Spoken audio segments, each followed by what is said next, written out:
네, 날마다 주님을 찬양하는 저와 여러분 되시기를 소망합니다. 예, 하나님 우리에게 뭘 원하신다고 했죠? 신명기 말씀에 따르면 경외하기를 원한다. 경외하기를 원한다. 하나님은 그래서 아브라함 항상 그 생각하십시오. 아브라함이 이삭을 바치는 행위는 무슨 행위냐? 하나님을 경외하는 행위였다. 하나님을 온전히 신뢰한다는 얘기거든요. 여러분도 신뢰하겠지만 어떤 수준이냐면은 변함없이 신뢰하는 거 있잖아요. 내 삶에 따라서, 기분에 따라서, 감정에 따라서 하나님을 신뢰했다가 또 그냥 잊었다가 불신했다가 하는 삶이 아니라 언제든지 하나님은 항상 옳습니다. 그러한 것을 전제로 하고 하나님이 살아 역사하십니다. 이런 것들을 항상 고백할 수 있는 그 삶이, 그러한 수준, 믿음의 수준을 우리가 향해서 나아가야 합니다. 그것이 진정한 경외다라는 것이죠. 경외. 변함없이 경외하는 삶. 경외하는 자에게 무엇을 주신다고요?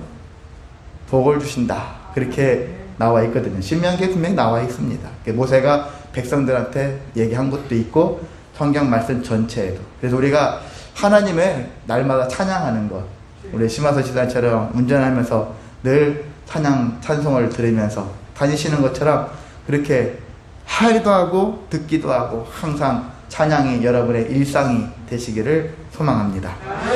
예, 노래만 하라는 게 아니에요. 하나님을 고백하는 거예요. 찬양 가운데 하나님을 인정하고 믿고 의지하고 신뢰하라. 그것이 복받는 길이다라는 것을 항상 기억하셨으면 좋겠습니다. 네, 오늘은 먼저 해야 할 일이라는 제목으로 함께 말씀을 나누려고 합니다.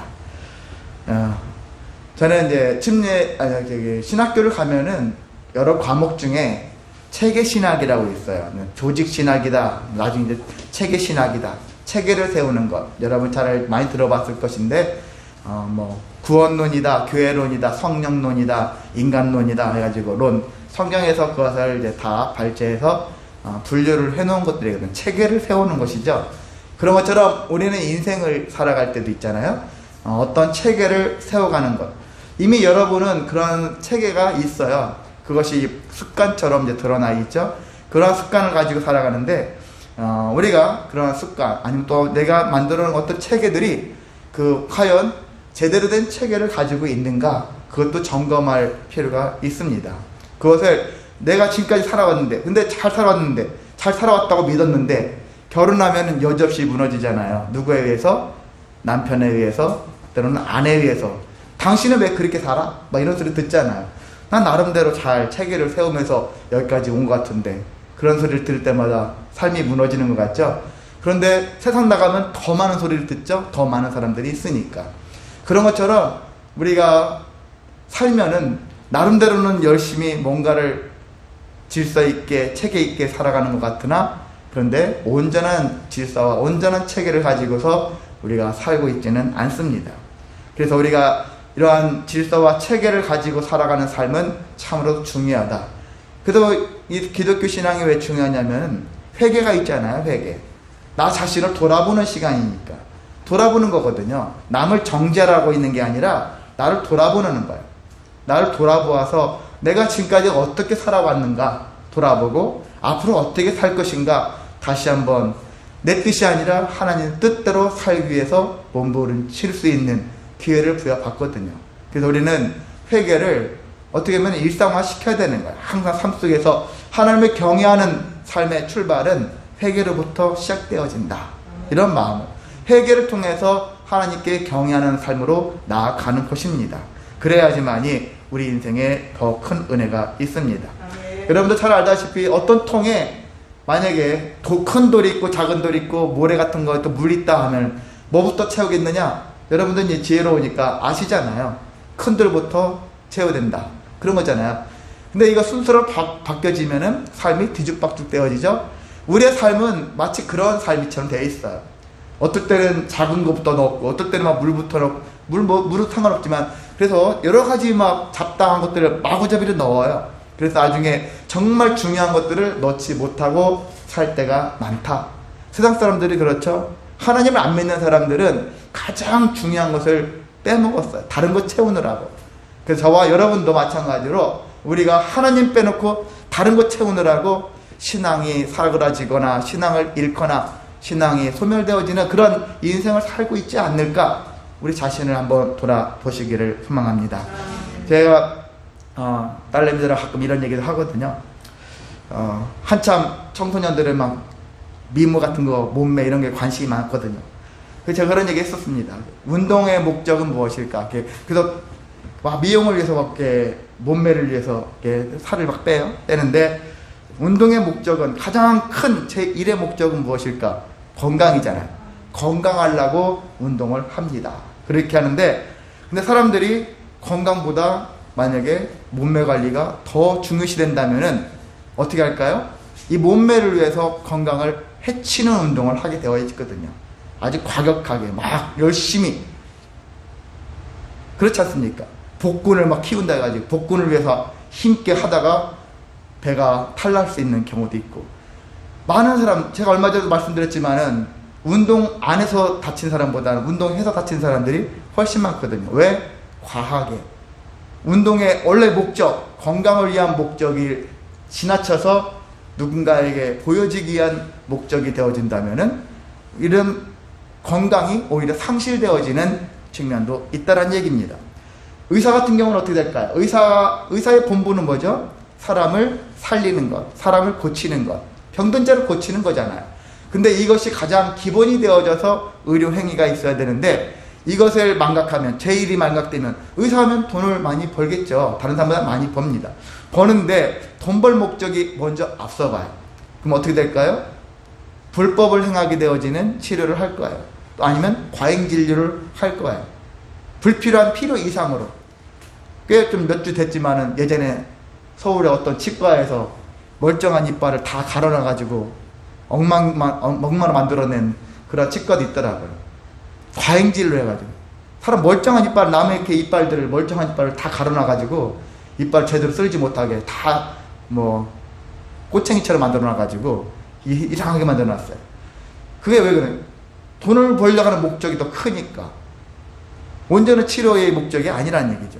자, 이런 식이 되어지는 거예요. 그래서 우리가 체계가 없으면 삶이 우선순위라는 게 있잖아요. 항상 이런 것들에 어떤 것들이 제대로 세워지지 않으면은 이러한 일들을 망각하면서 삶이 뒤죽박죽 되어지고 나중에 부당한 삶을 살 가능성이 많습니다.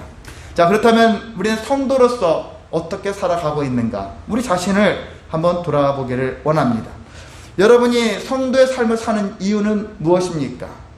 했을 때, 여러분에게 질문을 한다고 했을 때 여러분은 무엇이라고 대답하시겠습니까? 저는 제가 말씀을 또 이렇게 전하는 자이기도 하니까 제가 여러분한테 많이 얘기했던 것들은, 우리가 신앙생활 하는 이유는 일단 구원이잖아요. 내 영혼의 구원. 구원이 가장 중요합니다. 내 영혼의 구원에 대한 것들이 있어야 되고요. 그리고 이것은 장차 미래적인 것이죠. 훗날 하나님 나라에 갔었을 때 그런 상황을 얘기하고 있고, 또한 구원받은 자로서 이 땅의 삶을 사는 동안에 하나님께 받을 가장 큰 복을 저는 자유라고 했거든요. 자유. 무언가에 시달리지 않는, 얽매이지 않는 자유. 정말 불안해하지 않는 자유 있잖아요. 근심하지 않을 자유. 분명히 따라오지만 그래도 그것을 조금 더 능숙하게 이겨낼 수 있는, 버텨낼 수 있는 힘을 가질 수 있는 그런 자유. 가난에도 처하고 부하에도 처할 수 있는, 바울이 말한 내게 능력 주시는 자는 모든 것을 할 수 있다라는 그 능력의 그 자유. 그 자유를 우리는 이 땅에서 우리가 얻어야 되고 누려야 한다고 생각이 듭니다. 이것만 없어도 좋잖아요. 여러분 삶 속에서 지금 돈이 필요하지만 돈에 대한 근심이 더 크잖아요. 돈에 대한 염려가 더 크잖아요. 염려, 근심이 항상 있잖아요. 그래서 제가 제 아내랑 얼마 전에도 그런 얘기 했거든요. 우리 인생을 지금까지 50몇 년을 돌아봤을 때 날마다 근심하며 살아, 염려하며 살고 항상 불안이 떠나가지 않고 지금까지 살아왔어. 너무 살아왔다.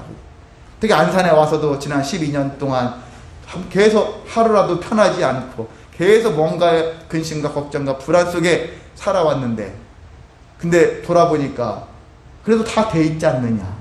뭐 만족할 만한 교회 숫자로 이런 것들은 아닐지라도 그래도 하나님이 지켜주셨지 않느냐.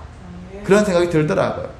그렇다면은 우리가 남은 인생을 향해서 나갈 때, 앞으로도 거의 뭐 요즘에 95세 정도 사람들이 돌아가시니까 적어도 40년 정도는 더 살아야 되는데 40년을 우리가 어떻게 살을까? 40여 년을 어떻게 살아야 될까? 염려와 불안 속에서 계속 살아내야 될까? 아니면 이것을 조금 더 담대함으로 맞이하면서 살아야 될 것인가? 이런 고민들을 했거든요. 근데 우리는 이제 앞으로 아직 계속해서 불안, 근심, 걱정, 두려움, 염려, 좌절, 낙심 계속 올 거예요. 계속 맞이할 겁니다. 그래도 전보다는 조금 더 의연하고 성숙한 모습으로 이것을 맞이하면서 내가 먼저 찾아가서 불안, 내가 먼저 찾아가서 염려, 내가 먼저 찾아가서 낙심하는 삶을 살지는 말아야지. 어쩔 수 없이 누가 막 압력을 가해서 순간 불안할 수는 있어도 그래서 내가 먼저 자초하지는 말자. 이런 생각을 가지고서 살자. 둘이 얘기를 했거든요. 정말 그렇게 되어질지는 모르겠으나 그렇게 되어질 것을 기대하면서 살려고 합니다. 여러분도 마찬가지로 우리가 앞을 향해서 나갈 때 정말 그런 마음으로 살아내시기를 소망합니다. 늘 불안, 늘 근심, 늘 걱정, 이제 정말 그걸 다 떨쳐버리고 떨칠 수 있는 자꾸 힘을 기르시고, 그래서 주님의 이름으로 충만해져서 믿음의 승리를 이루어 가셨으면 정말로 좋겠습니다. 예, 그렇습니다. 성도는 구원, 자유, 이것이 가장 큰 핵심이라고 저는 생각이 듭니다. 그것이 정말 우리 가운데 있으면 그야말로 행복하지 않을까요? 뭐가 많고 뭐가 적고 따라서가 아니라 정말 이러한 구원과 자유가 있는 삶이 진정으로 믿음의 승리가 되어질 것이라고 저는 확신합니다. 자, 그렇습니다. 근데 이러한 구원과 자유를 바탕으로 우리가 신앙생활의 체계를 세워간다면은 사람은 바뀌어져요. 변화되어집니다. 제가 변화되어지기를 소망하지 않습니까? 주보에도 제일 앞에 교회 타이틀에 변화되는 교회 그렇게 써있지 않습니까? 변화되는 교회가 되어야 되는, 변화되는 여러분이 되어야 되는 것입니다. 성도는 머물러 있는 게 아니에요. 옛날의 그 모습이 아니라 계속해서 성장해 가고 있는 모습. 성장이 더딜 수는 있어요. 그래도 성장해 가고 있는 모습, 그런 모습들을 다른 사람은 몰라도 적어도 나는 전보다 더 지금 진일보하고 있어 하는 마음을 가지고서 여러분의 삶을 살아가시기를 소망합니다. 자, 성도는 세 가지가 바뀌어진다. 제가 이것도 누누이 말씀드렸던 것인데 크게 세 가지죠. 가치관, 그리고 정체성, 우선순위가 바뀌어진다라는 것입니다. 첫 번째, 가치관. 가치관이라는 다른 것은 무엇이 제일 중요하냐? 예수님이 제일 중요하다. 예수님이 최고로 가치 있다. 라는 것을 믿는다는 얘기죠. 교회마다 예수님 찬양, 예수님 찬양. 왜 예수님을 찬양할까? 예수님이 그만큼 가치가 있으니까. 왜 예수님께 나아가라고 하느냐? 예수님이 그만큼 가치가 있으니까. 왜 예수님을 얻으라고 하니까? 예수님을 소유하라고 하냐? 예수님이 그만큼 가치가 있으니까 그렇습니다. 그래서 여러분이 하나님, 예수님, 성령님 다 하나님이잖아요. 이 하나님을 최고로 여길 줄 아는 믿음을 가져야 하는 것입니다. 다른 것보다 여러분한테 소위 억만금하고 하나님을 놓고서 택하라면 우리는 하나님을 택할 수 있는, 순간 돈에 욕심이 팔려서 돈을 택할 수도 있겠죠. 돈을 택한 다음에 자기 나름대로 지혜롭게 하려고 돈 택한 다음에 믿음을 되지, 믿음을 택하면 되지, 이런 마음을 가진 사람도 있는데, 그런 마음보다는 우리가 정말 만약에 정말 택한다면, 그런 일이 있다면 하나님을 택할 수 있는 그런 믿음을 달라고 여러분이 간구하시기를 소망합니다. 두 번째, 정체성에 대한 부분은 제가 또한 강조하는 것이죠. 항상 우리는 하나님의 자녀다, 그리고 하나님의 종이다 라는 거예요. 종, 제가 조금 더 좋게 얘기해서 그냥 세상의 어떤 말단 밑에 제일 하부 위치하는 종을 얘기하는 것이 아니라 청지기와 같은 종이에요. 종 중의 종이죠. 종 중의 종으로서 삶을 살아야 하는 것입니다. 그리고 세 번째가요, 내 욕구를 실현시키는 일보다는 주님의 일이 더 우선이다 라는 것을 먼저 생각할 수 있는 마음이 생기는 것입니다. 우선순위가 바뀌어지는 거예요. 가치관이 바뀌고 정체성이 바뀌면 바로 하나님의 뜻대로 삶을 살기 위해서 생각이 다 바뀌어진다는 거예요. 그래서 내 욕구랑 주님의 명령, 이것들이 딱 만나면 내 욕구를 좀 내려놓을 수 있는, 포기할 수 있는 그러한 마음을 가져야 하는 것이거든요. 내 욕구가 앞세우면은, 하나님의 뜻보다 내 욕구가 앞서면은 이것은 다 내가 어떻게 보면 돌아보잖아요. 그러면 이런 가치관, 정체성, 우선순위에 대한 부분들이 뒤죽박죽 되어지고 제대로 형성이 안 되면은 신앙생활을 할 때도 계속해서 시험에 잘 빠집니다. 시험에 잘 드는 사람들을 본다면은 그 사람들 시험 잘 드는 이유는 가치관, 정체성, 우선순위가 다 뒤죽박죽이기 때문에 그렇거든요. 특히나 어떤 거냐면은 우선순위가 제대로 지켜지지 않았을 때 그런 일들이 많이 생깁니다. 여러분 이론은 알잖아요. 예수님이 최고다. 나는 하나님의 종이야. 나는 하나님의 자녀야. 여기까지는 고백을 잘 하는데 우선순위라는 것은 실제 내가 행동을 해야 되잖아요. 삶으로 드러내야 되는 거거든요. 결과물이거든요. 우선순위에 대한 부분들은. 결과물인데 이 결과물을 우리가 그대로 정말 나는 예수님이 최고다. 나는 예수님의 자녀, 하나님의 자녀야, 하나님의 종이야. 이와 같은 가치관과 이와 같은 정체성을 가지고 실제 삶을 그렇게 질서 있게 체계 있게 살아야 하는데 그렇지 못하다라는 것이죠. 우선순위로 그게 안 드러났다면은 앞에 있는 것은 그냥 이론, 지식으로만 알고 있는 것이죠. 그걸 믿음으로 받아야 되거든요. 믿음으로 알아야 되거든요. 믿음으로 알아야지. 예수님이 최고다. 나는 하나님의 자녀다. 나는 하나님의 종이야. 이와 같은 것을 믿음으로 가지고 있다 보면은 이게 체계가 잘 세워져요. 내가 굳이 막 연구하지 않아도 무엇을 중심으로, 무엇을 우선해서 살아야 될 것인가. 이 부분들을 우리가 능히 발견할 수 있고요. 그대로 믿음대로 살아낼 수가 있습니다. 그러한 인생이 되셔야만 합니다. 오늘 본문에 있는 말씀을 보니까요. 수많은 무리들이 예수님을 따랐습니다. 당연히 당시 예수님은 정말 슈퍼스타예요. 오늘날 온 세계를 다 통틀어도 슈퍼스타예요. 이만한 분이 없어요. 저분만 함께 하면은 내 인생에 아무 근심 걱정이 하나도 없을 것 같은 그런 능력을 지금 보여주시는 예수님이었거든요. 그러니까 많은 사람들이 따랐어요. 그 따랐던 이유, 왜 따랐을까? 예, 복 받으려고 따르는 거예요. 근데 이게 나쁜 거냐? 좀 나쁜 거라고 생각하지 않습니다. 왜? 사람은 복을 원하거든요. 여러분이 복 받는 거 원하잖아요. 이것도 단순하게 기복신앙이야 라고 하는 경우도 있겠으나 그래 기복신앙일 수도 있지만은요 근본적으로 복 받기를 사모하는 것은 성도로서 당연한 것입니다. 저 하나님이 주시는 복을 받기를 원합니다. 그 복을 받기를 사모하는 것은 당연한 거거든요. 왜냐하면 복이라는 것은 하나님이 주기로 약속을 하셨기 때문에. 나 너한테 그런 약속 한 적 없어? 뭔 소리야? 니들 알아서 살아. 그게 아니라 내가 너에게 복 주기를 원한다. 복 주고 복 주며 너를 번성하게 하고 번성하게 하리라. 히브리서 6장 14절에 있는 말씀이잖아요. 그 말씀대로 하나님이 우리에게 복 주기를 원하신다라는 거예요. 반드시 주기를 원한다. 그렇게 확신하시면서 하시는 분인데 당연히 우리가 복을 기대하는 것은 성도로서 마땅한 태도라고 볼 수 있습니다. 다만 우리가 복 받는 것도 체계가 있는 거예요. 순서가 있는 것입니다. 무슨 복부터 받을까? 앞서 말씀드린 것 같이 영혼의 구원이에요. 구원의 복과 이 세상에서의 삶의 자유, 신앙의 일환 통해서 받은 자유, 얽매이지 않는 자유, 이것들을 먼저 우리가 받아야 돼요. 어떻게 보면 아까 제가 통이라고 했잖아요. 큰 돌이라 치면은 큰 돌이 바로 이거예요. 이것부터 먼저 넣어야 돼. 우리 삶 속에 우리가 구원과 자유가 내 삶의 복으로, 큰 복으로 우리는 먼저 채워난 다음에 다른 복들, 재물의 복, 건강의 복, 사람 좋은 관계의 복, 여러 가지 수많은 복들을 그 다음 채워나가면 되는 것입니다. 여러분이 그런 마음을 가지고 그래 내 안에 어떤 복이 있을까 한번 돌아보세요. 내 안에 가장 큰 돌이라면 어떤 큰 복이 내 안에 차지하고 있을까. 다른 것이 더 크다면 그것을 일단 빼내고 먼저 구원의 복과 그 다음에 자유의 복을 여러분이 먼저 채우신 다음에 순서 있게 채우신다면은 우리의 삶이 정말 기가 막히게 알찬 인생을 살아가게 될 줄을 믿습니다. 그래서 우리는 그렇게 살아야 하는 것입니다.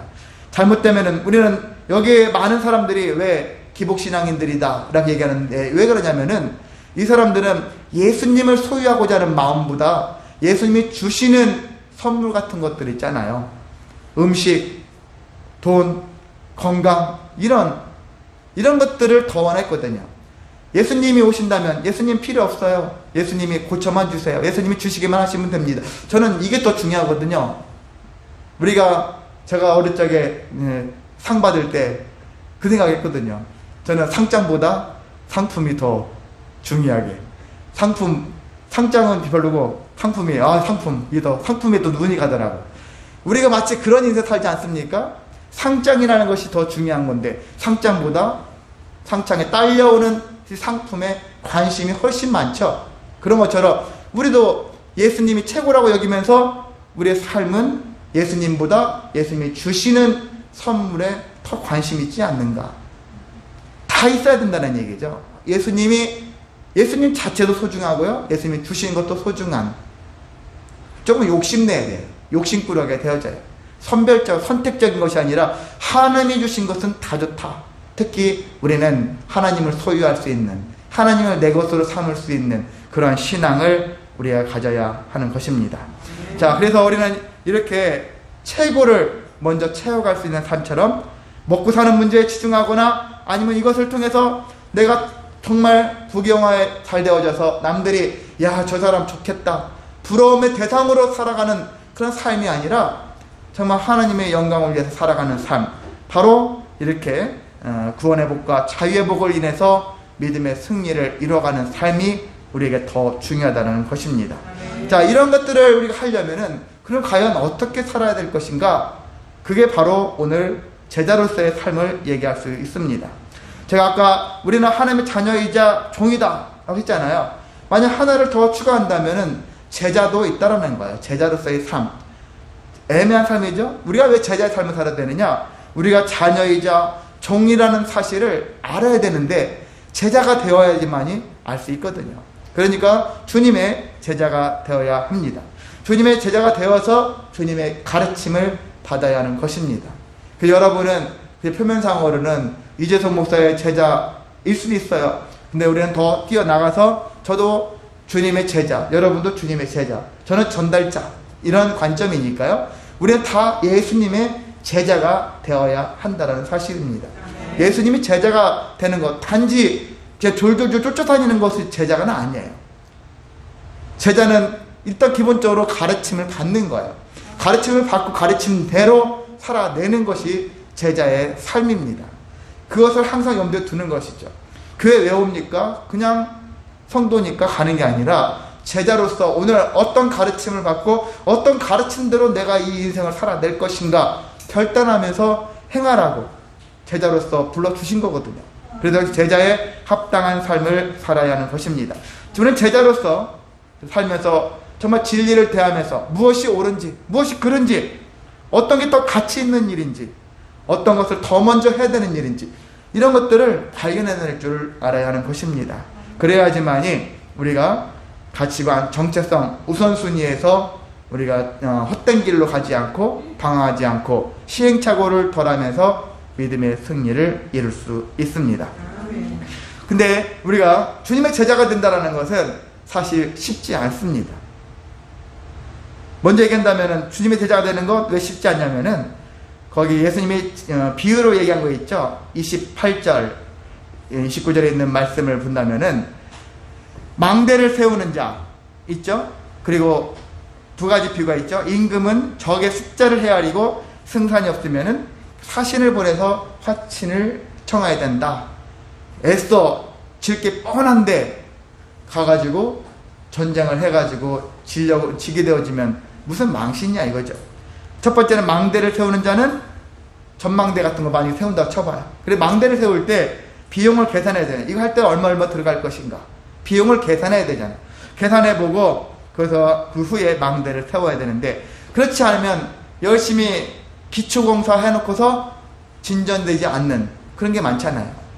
이번에 추석에 논산을 갔다가 왔는데 처갓집, 이제 저희 어머니는 이제 동생 집에 있으니까 처갓집에 이제 하룻밤 갔다 왔는데요. 어딜 근처에 가다 보니까 건물 거의 다 져놨는데 아파트인데 정말 멈춰 있더라고요. 건물이 계속 멈춰 있더라고요.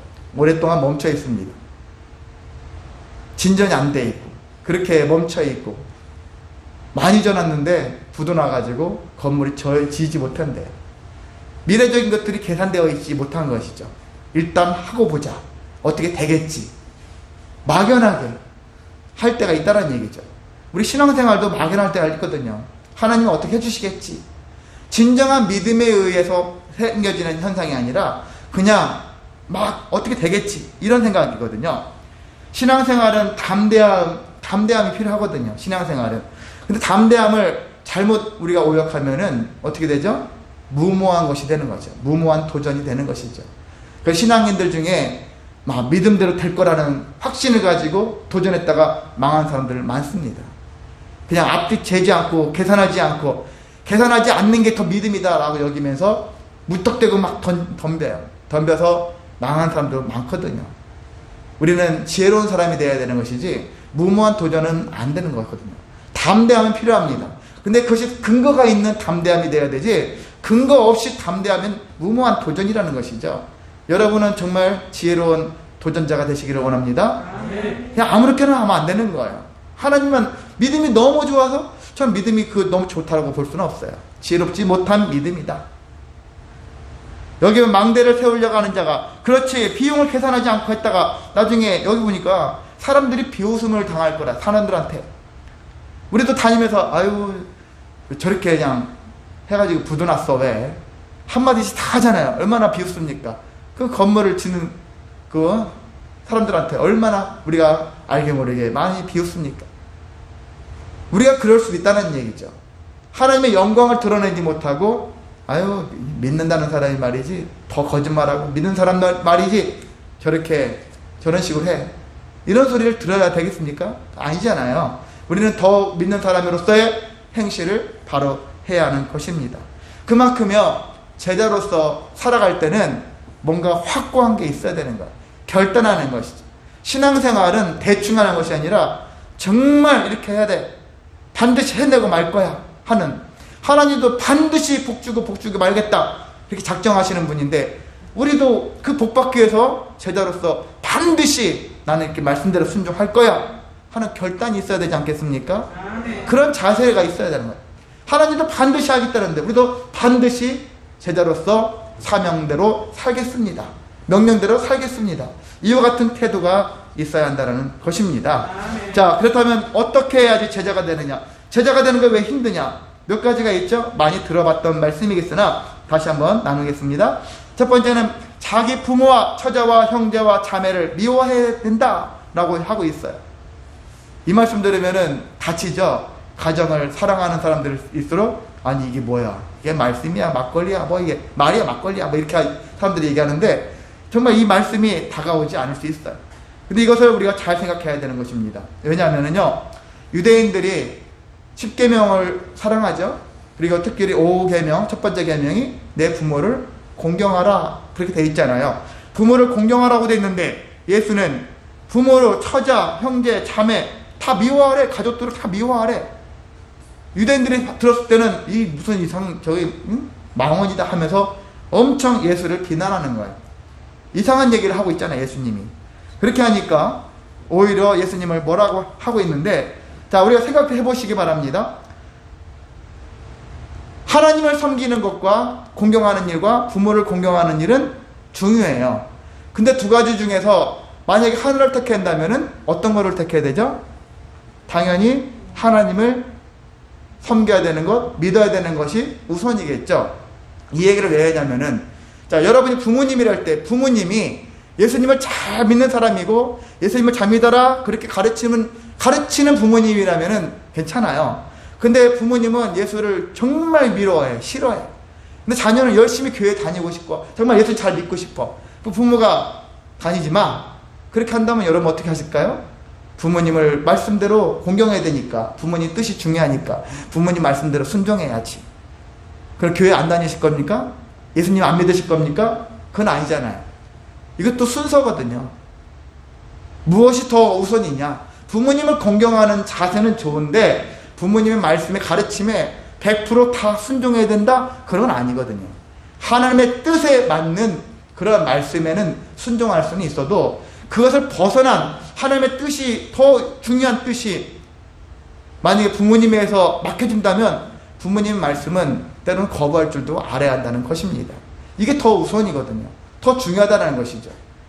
우리는 신앙생활 하면서 이게 충돌이 많이 일어나요. 그래서 사람들이 자꾸 세상과 인간과 관계 속에서 선을 향해서 가다 보니까 하나님의 뜻이 잊혀지고 하나님의 뜻이 저 뒤로 후위로 밀릴 때가 많습니다. 근데 여러분이 어떤 일이 생길 때 저 중요한 것이 하나님의 뜻이다. 하나님 말씀이다. 10계명이 있다면 1계명, 2계명, 3계명, 4계명이 더 우선이에요. 다 10계명은 다 존중받을 계명이지만 우리가 더 중요하다면 하나님의 뜻이 더 중요하다라는 것을 기억하셔야 하는 것입니다. 그래서 그런 관점에서요 우리가 생각을 할 수가 있는 것입니다. 나의 신앙을 만약에 방해한다, 그 방해자를 여러분이 방해하는 행위를 미워하시라는 얘기죠. 진짜 부모님을 미워하라는 얘기는 아니겠죠. 형제자매를 미워하고 감정적으로 미워하라는 얘기가 아니라 그러한 혹시 나의 신앙에 걸림돌이 된다면, 장애가 된다면 때로는 그 행위를, 그 말을 미워할 수도 있을 수도 있다는 얘기라고 저는 이해하고 싶습니다. 자, 그러면 여기에는 그것뿐만이 아니라 어떻게 하고 있냐면 자기 목숨까지도 미워하라는 얘기를 하고 있어요. 부모, 형제자매, 자기 아내 다 미워하는 그 수준을 뛰어넘어서 내 자신까지도 미워해라. 결국 사람들은요, 내가 누구를 사랑하는 것 같죠? 자기는 막 낮추고 누구를 섬겨주는 것 같은 사람이라 할지라도 기본적으로는 자기를 제일 사랑한다는 게 인간론적인 관점에서 볼 때 자기를 제일 사랑하는 게 사람입니다. 유독 더 사랑하는 사람들이 있을지 몰라도 기본적으로 있잖아요. 제일 자기를 사랑하거든요. 자기 목숨을 제일 중요하게 여깁니다. 그게 사람이거든요. 그랬을 때 예수님이 자기 목숨까지도 미워해라. 그리고 자기 십자가를 지고 나를 따르라 라고 말씀을 하고 있습니다. 쉬운 부분은 아니겠으나 근데 이것을 우리가 해야 하는 것입니다. 근데 우리가 왜 못하느냐? 결론은 우리가 어떤 것 때문에요? 내 안에 주인의식이 강하기 때문에 그렇습니다.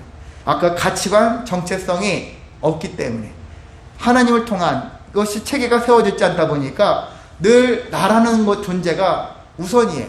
우선이다 보니까 하나님이라는 존재가 나보다 아래쪽에 있어요. 그러니까 뭔 일 생기면 나의 아니, 이것이 더 중요하죠. 나를 먼저 지키려고 그런 마음을 갖는 것을 볼 수 있습니다. 근데 예수님이 이 땅에 오셔서 보여준 것은 나보다 하나님 뜻이 더 중요하다. 그래서 하나님 뜻대로 말씀대로 순종해서 십자가에 못 박혀 죽으셨잖아요. 나를 버렸잖아요. 이러한 삶, 우리가 어디 가서 막 그렇게 순교당하라 그런 얘기는 아닐지라도 삶 속에서 적어도 나를 미워하고 나를 십자가를 지고 따라가는 순교자와 같은 삶을 살아갈 수 있는 삶이, 그 태도가 우리에게 있어야 하는 것입니다. 그럴 때 이제 내가 주인의식이 점점 낮아지고 정말 자녀로서, 종으로서의 사명, 그리고 이 일들을 감당할 수 있는 능력으로 나아갈 수가 있습니다. 그렇습니다. 우리가 제자가 되려면 이렇게 내 생명을 걸어야 될 정도로 우리는 큰 결단을 하고 판단도 해야 되는 거예요. 대충 해가지고 아무렇게나 하려고, 남들 하는 것만큼만 대충 하려고 하는 것이 아니라 정말 유독 하나님의 뜻을 잘 받들어서 그 말씀대로 살기 위해서 몸부림치는 삶. 저 사람들이 대충 한다고 해서 나도 대충 그렇게 하면 안 돼. 남들만큼 하려고 하는 신앙생활이 아니라 정말 하나님 앞에서 받은 고유의 나만의 그 능력을 하나님을 통해서 발휘하면서 살아갈 수 있는 삶이 우리에게 무엇보다 필요합니다. 주님의 제자가 되면은 우리에게는 반드시 유익이 있거든요. 하나님이 우리에게 명령하셨을 때는 우리를 일시키기 위해서만 명령하시는 게 아니거든요. 그 일을 통하여 우리에게 상급을 주시기 위해서 일을 시킵니다. 우리에게 유익이 있다는 거예요. 하나님은 결코 우리에게 일만 시켜먹고 한마디로 그냥 사라지시는 분이 아니거든요. 많은 사람들은 이렇게 하잖아요. 일 시켜먹고서 도망가 버리는 사람 많잖아요. 사기꾼들이 많지 않습니까, 세상에는. 근데 하나님은 결코 사기치지 않습니다. 마귀는 사기꾼이에요. 마귀는 여러분을 일 시켜먹고서 나 몰라라고 냅대요. 자기 먼저 살려고 냅둡니다. 아니면 여러분의 필요에 따라서 여러분을 죽여버려요. 여러분의 인생을 망가뜨려 버립니다. 근데 하나님은 어떻게 해서라도 여러분을 계속 살리려고 하시는 분이거든요. 살리시려고 그렇게 하시는 분입니다. 그래서 우리가 제자가 되어진다면은 감히 우리가 가치관, 정체성, 우선순위를 알게 되어지겠죠. 그 믿음대로 살면은 하나님을 경외하는 삶을 살 것이고, 경외하는 삶을 사는 자에게는 무엇이? 복이 임한다고 했으니까 우리가 복된 인생을 살아갈 수가 있습니다. 그래서 정말 예수님이 그 최고로 가치 있는 분이다라는 것들을 다시 한번 깨닫고 예수님을 통한 인생을 다시 정리하면서 체계를 살아갈 수 있는 것이거든요. 두 번째는요, 영향력을 발휘하면서 살 수 있다는 거예요. 우리가 종하면 종은 영향력이 없는 자잖아요. 빛이 그냥 빛도 없고 이름도 없이 살아가는 것 같은 느낌인데, 여기는 영향력이 있는 종이 되는 거예요. 영향력. 삶 속에서 영향력. 가정에서도 영향력이 있고, 직장에서도 영향력이 있고, 교회 안에서도 영향력이 있는, 서로가 영향력이 있는 그런 삶을 살 수 있습니다. 선한 쪽으로. 자기를 돋보이기 위한 영향력이 아니라 주님을 드러내는 삶을 통한 영향력. 그게 바로 소금의 역할. 예수님이 얘기하셨고, 또 다른 곳에는 소금과 빛이잖아요. 소금과 빛. 빛의 삶을 살아갈 수 있다는 것입니다. 우리 스스로가 빛나는 게 아니죠. 우리는 반사체거든요. 예수님의 빛을 소유한 자로서 예수님의 빛을 드러내는 것이지, 나 자신이 잘나서 드러내는 건 아니니까. 그런 관점에서 우리가 주님을 통한 선한 영향력을 나타나면서 살 수 있습니다. 말씀을 마치겠습니다. 우리는 이렇게 삶 속에서 신앙생활도요, 이 세상 속에서도 체계가 잘 질서 있게 되어지면 삶이 편하거든요. 여러분도 어떤 위기 대응이 있으면 위기 대응에 대한 매뉴얼이 있잖아요. 그 매뉴얼대로 쫙 풀어내면은 일이 쉽잖아요. 그래서 어떤 사건 사고가 있으면 그냥 한 사건 사고 경험한 걸로 끝낸 것이 아니라 거기에서 어떤 백서가 만들어지고, 그래 다음에 이런 일이 생기면 다음부터 이렇게 하자. 이번에 주차장 침수됐을 때 그 사건으로 다음부터는 침수되지 않는 방법, 만약에 물 들어오면 이제는 여러분 내려가지 마세요, 그런 얘기 하잖아요. 솔직히 우리도 몰랐지 않습니까? 저도 만약에 아파트에 물 들어왔다면 내려갔을지도 몰라요. 그래서 만약에 저도 막 이렇게 차를 막 이렇게 어떻게 살려보려고 그렇게 몸부림치다가 죽었을지도 모르겠죠. 그런 것들이 몰랐으니까. 근데 이런 것들을 알게 되어지면 다음부터는 차를 버려야지, 목숨이 더 중요하니까, 이런 생각을 하지 않겠습니까? 이런 것처럼 매뉴얼이 생겨지는 것. 여러분도 신앙에 매뉴얼이 있어야 되는 것이죠. 백서가 있어야 됩니다. 지금까지 살아오면서 시행착오한 거 있잖아요. 잘못 살았던 거 있다면, 체계가 잘못됐다면, 순서가 잘못됐다면 다시 잡아나가서 새롭게 나를 만들어가는 삶, 이것이 우리에게 필요한 것입니다. 그렇게 하게 되어졌을 때, 그리고 그것이야말로 먼저 주님의 나라와 주님의 의를 위한 삶이 되어지고 나에게도 복받는 인생이 되어진다는 사실, 이 사실을 우리가 명심하셔서 그런 삶을 소망하며 살아가는 저와 여러분 되시기를 주님의 이름으로 소망하고 축복합니다. 다 같이 일어나셔서